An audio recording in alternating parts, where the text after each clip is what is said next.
So, with that, let's move to topic one. So, topic one is, we wanted to do our basically community spotlight, and Dirk is the number one community spotlight segment. Dirk, from day one, has been super active in our Facebook group, talking trash and being a part of the games, comics, and culture community, and we appreciate that. Yeah, well, the fact that it's a crossroads of basically all of the hobbies and passions that I've followed since I was 9, into adulthood, um, is to be able to pool that into one area is incredible. So that's part of what makes this show special is that it's not just comics, not just games, not just music, all of it. Throw it all together. That's the best way to go. So you got me. I mean, I'm sold on that shit. Awesome.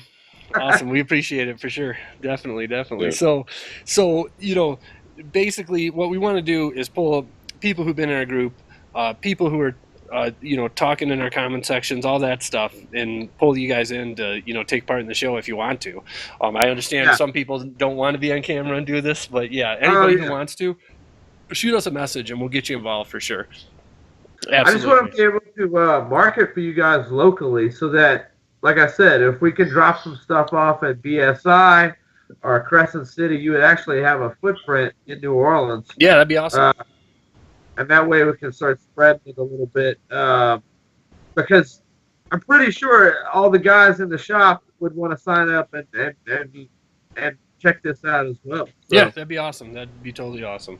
Yeah. But yeah, so I guess I'd like to kind of start, Dirk, and maybe just walk us through a little bit of your history. You can get as detailed or as not detailed as you want. We got 10 minutes for the segment, so let's not fill it up with 8 of your history, but just what were the comics and games and stuff that you were into growing up that stuck in your head and kept you going with this thing? Let me see. I think it goes back to I was probably 7 or 8, I guess. I was from Ville Platte, Louisiana, which is a very small town, Cajun country. So I didn't really have access to a whole lot of stuff in the outside world. Right. But my cousin had Black Sabbath. We sold our soul for rock and roll on vinyl. Double.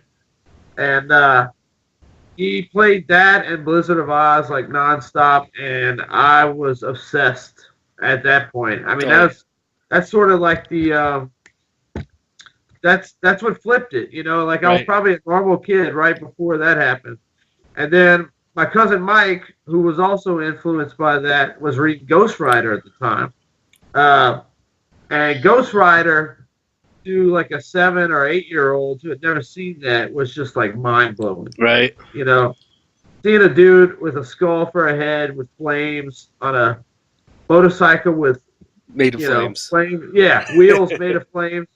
Absolutely. And then it sort of just, I got big into Mark Teixeira, his art at the time, the whole Wolverine Weapon X storyline. Right. All that Barry Windsor Smith stuff, that was just incredible. So it was that early Wolverine stuff, that Ghost Rider stuff, and then you started to get into like X Factor when Mike Mignola started doing, I think, some of it before he did Hellboy. What years are we talking? Early 90s, late 80s? Late 80s, yeah. Okay. Late 80s. All right. Yeah. That team, dude, I was so into that X Factor team. That was like Havoc, Polaris, Guido. Was it? I think it was Wolfsbane, right? Okay. I'm trying to remember that team, but yeah, that's kind of where it started. I think Ghost Rider is the one that got me kicked off. Sure. Into it, and then from that point on, it just spiraled out of control. Megadeth was my favorite band growing up. Pete Salzman, Who's Buying? Oh yeah. The one that laid it on the line. Yeah. Yeah, and that's it, man. Nice. And then in high school D&D, when we started playing Greyhawk, Dark Sun, a little bit of Forgotten Realms, but that's pretty much it. Yeah, by then you were full on nerd. There was no coming back. Oh yeah, from dude. that. Yeah. I mean, I was like reaching for what aspect of nerd have I not touched yet? And totally. Get, you know.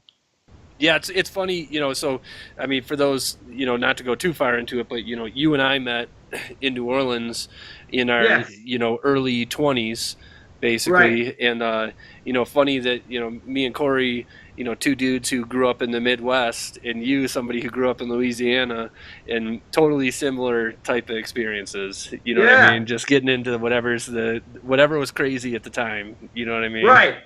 Yeah, because small town Louisiana is so different than New Orleans, right? Yeah. Well, I guess everywhere is different than New Orleans, sure. But specifically small town Louisiana, Cajun land is very, very, very, very different. Yeah, it's just I can't even imagine. But like me and Corey, like my graduating class was 81 people. In Michigan, so that kind of tells you, when you talk about small towns, we're from a small town. Yeah. It took me getting into having a punk band myself and getting in friends in Ann Arbor to kind of break me out of that and into the world, and then I hear that, beyond that. You need that spark, because otherwise you'll just be, I hate to use the 60s counterculture term, but you just be a sheep. You know, you need to be broken out of that, snapped out of that normal life. Totally.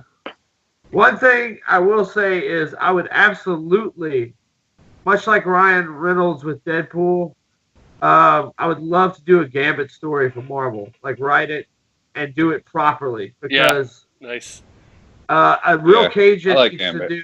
Yeah, a real Cajun needs to do a Gambit needs story. To do Gambit, right, totally. It only makes sense. Yeah, for sure.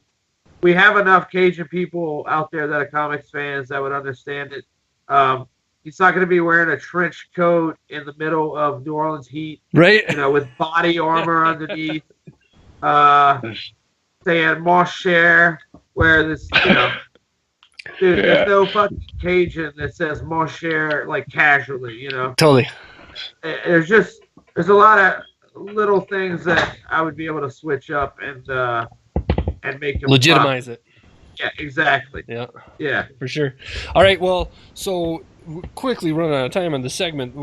You gave us a list of comics and games and stuff that you're into right now. Yeah. Me and Corey were both talking earlier in the day. This list of comics that you're reading right now is out of control. So just real quick, if I look down, I see Civil War II, Hulk, Mighty Thor, Unworthy Thor, Jessica Jones, Black Widow, Captain America, Sam Wilson, Totally Awesome Hulk, Gamora, Howard the Duck, Invincible Iron Man, Infamous Iron Man, Miss Marvel, Patsy Walker, Ultimates 2, Uncanny Inhumans, Thanos. So, I mean, obviously we don't have time to go through every one of those. What's your favorite stuff that's going on right now, and why shouldn't I don't read any of those books. So like if you had to pick a couple, what are you down with right now? Out of that list, actually, believe it or not, that Thor is really good. Jason Aaron is writing it. Which one, Mighty or Unworthy? The Mighty Thor. Okay. Yeah. I'm behind in that, but I've been reading that. Yeah. I've read quite a bit of it. It is really good. It's got a big fantasy aspect to it, which is awesome. Yeah. It's Corey's always said that Thor is unique in the Marvel universe. Yeah, it's taking that LOTR aspect and incorporating it a little bit, but not clubbing you over the head with it. I mean, like, it's done pretty seamlessly, and it's done uniquely in its own way. That's cool.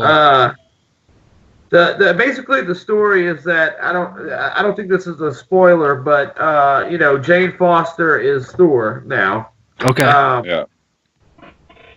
She has cancer. Her human body is dying, but she turns into Thor when she hits the hammer. Now, I don't know what the reason is. Apparently, the Watcher whispered something to the old Thor in his ear before he was murdered, and Thor, as we know him, was no more. Okay. Became Unworthy Thor. So that's why he split the books. The Unworthy Thor covers Odin's son is his name now. Sure. And he's trying to reclaim his hammer. I don't think he knows that Jane Foster is the new Thor. But it's a great read, man. Yeah. Jason Aaron's a great writer. I think it's a good he is. The other one, Black Widow, is actually really good. And I'm not even that big of a Black Widow fan, to be honest. She's sort of my least favorite Avenger in a lot of ways. Didn't it get rebooted recently, or no? I'm not really sure. I thought they just started with Marvel Now. Oh, this is the Marvel Now version. Okay. Yeah, this is Marvel Now, but it's very, very. Number one, it's incredibly violent. It's shockingly violent. I mean, she's killing people. And not just killing people, like slitting throats and stuff. You know, it's nuts. Did you read the last Punisher that came out with like, not the current Punisher, but the one, I don't know, a few years ago? Max? It was just called The Punisher, but it was similar to Black Widow, where not a lot of talking, just going through. Action scenes are crazy. I mean, you can get through a Black Widow book in like 5-10 minutes, but the whole time it's action packed. The first issue of Black Widow, there's no dialogue at all. Nice. At all. That. I mean, it's just all action scenes, but it's done superbly. That's cool. I think the next one, I'm really starting to get into the whole Thanos universe, because it's not just about him. Like, the Gamora book goes back to him. A lot of the Guardians of the Galaxy stuff is starting to go back to him. I don't know if you guys have read Thanos Rising, but I highly encourage you to read Thanos Rising. Okay. It's his origin story. Right. So you find out where he came from and why he is the way he is now. I think I did read that. Is that where he's like a kid? He's a kid in the beginning, and then he's going after. I did read that. That was sweet. So good, man. The artwork phenomenal. And then the Iron Man thing. I'll end it on this. The Iron Man thing. It's split between. I don't want to say what happened at the end of Civil War 2, but there's two Iron Men now. Right. There's Riri Williams, who built her own suit of armor. Isn't she called something else? Iron something? She's Ironheart. Ironheart. Yeah. That's right. Right. And then Dr. Doom is the other Iron Man. Yeah, that's craziness. Really? I'll just leave it at that. Right. Yeah. Right. Totally. Attempting to do good, actually. Totally. So real quick, we're into your game section here. I just wanted to. We already touched on Phantom Pain. You were talking about the Skyrim redo. Me and Corey both played Skyrim, years ago on the 360 or whatever. That's my number 2 favorite game of all time. You also have on your list here my number 1 favorite game of all time. Me and Corey can't talk enough about The Witcher 3. We can't. I was driving home, sitting in traffic, coming down from the mountain yesterday. Me and Oliver had this conversation about The Witcher 3, where I was just describing all the stuff that I like about it, and it's just. My friend Tiny's playing it right now, and he's like, the more every time I talk to him again, he's like he loves it even more than the last time. That's what it's like. That's what it's like. Oliver's playing it. No, he's not. But I was trying to convince him. It's a big onion. Yeah. And you just peel back layers upon layers, and you're like, oh yeah, ow. Yeah. I played through the whole thing. I played through the whole main game, the first DLC twice, and then the Blood and Wine once. I put a lot of hours into that shit. I haven't love it. played any of the expansions yet. Every time just as good, if not better. I don't know if Nate told you, but my PS4. Sorry. My PS4 messed up, and I had to send it back to be repaired. That sucks, man. And and it erased everything. Right. Hold on a second. Yeah. I'll be right back, guys. All right. We'll hit the pause.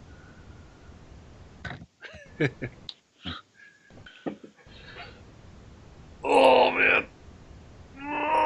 I'm not near as sore as I was last time, man. I am sorry. Guys, I I sort of have a bit of an emergency. I got to run, but thank y'all so much for letting me come on. Okay. And then after the show, I'll just come back, or maybe I'll call text, and we'll discuss Ravenloft. Yeah, for sure. Yeah, that's cool. We'll do it in the text group. Yeah, Sorry do your thing, that. man. All right, man. All right, good talking to you. I loved it, dude. Yeah, totally. Thanks. Peace out. Yeah, right. See ya. Later.